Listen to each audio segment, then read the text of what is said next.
Hello friends, చాలా మంది అయితే వచ్చేసి మమ్మల్ని హెల్త్ డిపార్ట్మెంట్స్ జాబ్స్ ఉంటే చెప్పండి అక్క, తెలంగాణలో అయితే అడుగుతున్నారు. సో అటువంటి హెల్త్ డిపార్ట్మెంట్ జాబ్స్తో మీ ముందుకైతే వచ్చాను. ఇక్కడ చూడండి, health applications are invited from eligible candidates for filling up the vacant of 9 mid level health providers post and contract basis and National Health Mission ద్వారా mid level health providers MLHP jobs అయితే provide చేస్తున్నారు. అది తెలంగాణలోని ఒక డిస్ట్రిక్ట్లో అయితే ఉంది. అవి ఎక్కడ ఉన్నాయి క్లియర్గా చూసేద్దాం. ముందు ఒకసారి మన ఛానల్ యొక్క అదర్ వీడియోస్ అయితే చెక్ చేయండి ఫ్రెండ్స్. ఎందుకు చూపిస్తున్నానంటే కొత్త సబ్స్క్రైబర్స్ ఎవరైనా ఉంటే వాళ్ళు కూడా తెలుసుకుని చూసుకుంటారు కదా ఫ్రెండ్స్. అదర్ నోటిఫికేషన్స్ చాలా యాక్టివ్గా ఉన్నాయి మన దాంట్లో, వాటిని కూడా చెక్ చేసుకోండి. అండ్ ఇప్పుడైతే వచ్చేసి mid level health providers jobs అయితే వచ్చేసి దీనికి లాస్ట్ డేట్ 18/11/2024 సాయంత్రం 5 గంటల లోపల అప్లై చేసుకోవాలి. So guidelines issued by the commissioner health family welfare and TS Hyderabad recruitment అని చెప్పేసి క్లియర్గా అయితే ఇచ్చారు. చూడండి, ఇక్కడ మిడ్ లెవెల్ హెల్త్ ప్రొవైడర్స్కి MLHP post for Ayushman Arogya Mandir selection shall be done as for the following priority ఉంటేనే మీకు ఉంటుంది. సో మీరు filled with MBBS BAMS doctors only with preferences being given to MBBS డాక్టర్స్కి అయితే ఇస్తారు. అలా లేని వాళ్ళు MLPH post Ayushman Arogya Mandir that is located in the non municipal areas rural the recruitment shall be done in the following order of priority. First డాక్టర్స్కి ఇస్తారు. ఒకవేళ doctors లేకపోతే స్టాఫ్ నర్స్ BSc నర్సింగ్ స్టూడెంట్స్కి అయితే ఇస్తామని చెప్తున్నారు. ఈ ఆరోగ్య MLHP jobs mid level health providers jobs. And ఇక్కడ చూడండి, ఏజ్ రిలాక్సేషన్స్ వర్తిస్తున్నాయి. 18 to 44 ఇయర్స్ మధ్యలో ఉండాలి మీ ఏజ్ అనేది. అండ్ మీకు శాలరీ ఒకవేళ MBBS స్టూడెంట్ వాళ్ళకైతే 40,000 ఇస్తారు, లేదా స్టాఫ్ నర్స్ వాళ్ళు సెలెక్ట్ అయితే మాత్రం 30,000 వరకే శాలరీ అయితే ఇస్తుంది.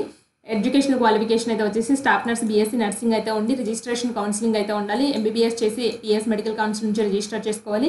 ఒకవేళ BAMS ఉంటే మాత్రం registered with board of Indian medicines నుంచి రిజిస్టర్ చేసుకోవాలి.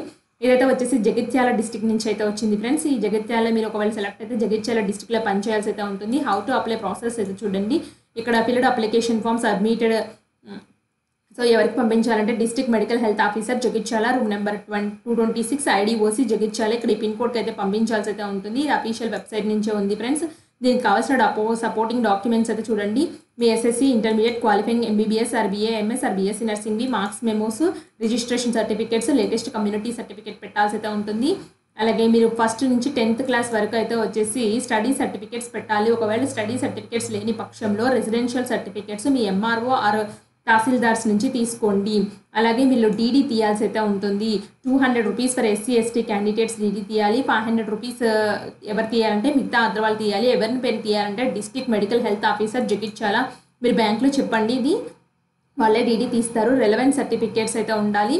Aadhaar card, 1 passport size photo duly pasted and application form మీద పేస్ట్ చేయాల్సి అయితే ఉంటుంది. ఇది ఫ్రెండ్స్, ఇక్కడ వీళ్ళు ఇచ్చింది అయితే మాత్రం చూడండి, ఇక్కడ కింద అప్లికేషన్ ఫామ్ కూడా ఉంది ఫ్రెండ్స్. సపరేట్గా అయితే అప్లికేషన్ ఫామ్ అయితే ఇచ్చారు. Registration number, name of the applicant father, అలాగే passport size photo, signed across అయితే పెట్టాల్సి అయితే ఉంటుంది. అలాగే మీ సోషల్ స్టేటస్ కేటగిరీ ఏంటో ఇక్కడ మెన్షన్ చేయండి. Details of school education class 1 నుంచి 10th వరకు ఎక్కడ చదివారు, ఏ మండలంలో చదివారు, ఏ డిస్ట్రిక్ట్లో చదివారో మెన్షన్ చేయండి. Essential qualifications, marks append. So మీ MBBSలో మార్క్స్ ఎన్ని వచ్చాయి, ఒకవేళ MBBS లేకపోతే BSc నర్సింగ్లో ఎన్ని వచ్చాయండి. ఇక్కడ అడ్రస్ పర్ పర్టికులర్స్లో మీ అడ్రస్ అయితే ఇక్కడ మెన్షన్ చేయండి. డిక్లరేషన్ దగ్గర అయితే వచ్చేసి ఇక్కడ name of the signature of the candidate అయితే పెట్టండి. ఇక్కడ మీ నేము, మీ ఫాదర్ నేము అదైతే మెన్షన్ చేయండి. ఇక్కడ కావాల్సిన supporting documents, list of self attested documents. అంటే సెల్ఫ్ అటెస్టేషన్ అంటే మీ సిగ్నేచర్ చేయాలి. అన్ని డాక్యుమెంట్స్ మీద కింద మీ సిగ్నేచరు, డేట్ మెన్షన్ చేయండి ఒక సైడ్కి. సో అన్ని వీటి మీద సెల్ఫ్ అటెస్టేషన్ చేసి అయితే ఉండాలని చెప్తున్నారు. డిమాండ్ డ్రాఫ్ట్ కూడా ఒరిజినల్ అయితే పంపించాలి. డిమాండ్ డ్రాఫ్ట్ బ్యాక్ సైడ్ అయితే చేయండి. సిగ్నేచరు అండ్ డేట్ అయితే మెన్షన్ చేయండి. బట్ మీది కూడా ఒక ఫోటో పిక్ తీసుకోండి, అలాగే జిరాక్స్ తీసుకోండి ఫ్రెండ్స్. ఇవన్నీ తీసుకోండి. తర్వాత అక్నాలెడ్జ్మెంట్స్ అయితే ఉన్నాయి. సో చెక్ లిస్ట్ మీరు ఏమేమి పెడుతున్నారో అన్నీ అయితే ఇక్కడ మెన్షన్ చేయండి. టిక్ బాక్స్లో టిక్ కొట్టండి. సో ఇంతే, ఇదన్నీ పంపించేసి ప్రింట్అవుట్ తీసుకుని హ్యాండ్ రైటింగ్తో ఫిల్ చేసి వీళ్ళు చెప్పిన అడ్రస్ అయితే ఏదైతే ఉందో, నేను స్టార్ మార్క్స్ పెట్టాను చెప్పాను కదా ఫ్రెండ్స్, ఇక్కడ అడ్రస్కి అయితే పంపించండి. ఈ జగిత్యాల అడ్రస్కి అయితే పంపించాల్సి అయితే ఉంటుంది. సో ఇంట్రెస్టెడ్ క్యాండిడేట్స్ మీ ఫ్రెండ్ సర్కిల్లో ఎవరైనా ఉంటే అప్లై అయితే చేయండి. ఇక్కడ మళ్ళీ స్టార్ మార్క్స్ పెడుతున్నాను, district medical health officer Jagtial అని చెప్పేసి ఈ అడ్రస్కి పంపించండి.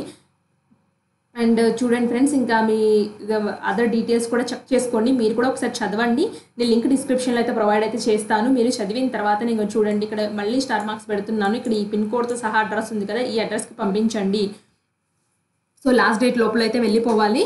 సో ఇది friends detail notification and application process. Interested candidates తప్పకుండా అప్లై అయితే చేసుకోండి. మీకు ఏదైనా డౌట్ ఉంటే కామెంట్ బాక్స్లో కామెంట్ చేయండి. మిస్టేక్స్ మాత్రం చేయొద్దు. Thanks for watching. And me district యొక్క ఇన్ఫర్మేషన్ కావాలి అనుకుంటే కింద కామెంట్ బాక్స్లో కామెంట్ చేయండి.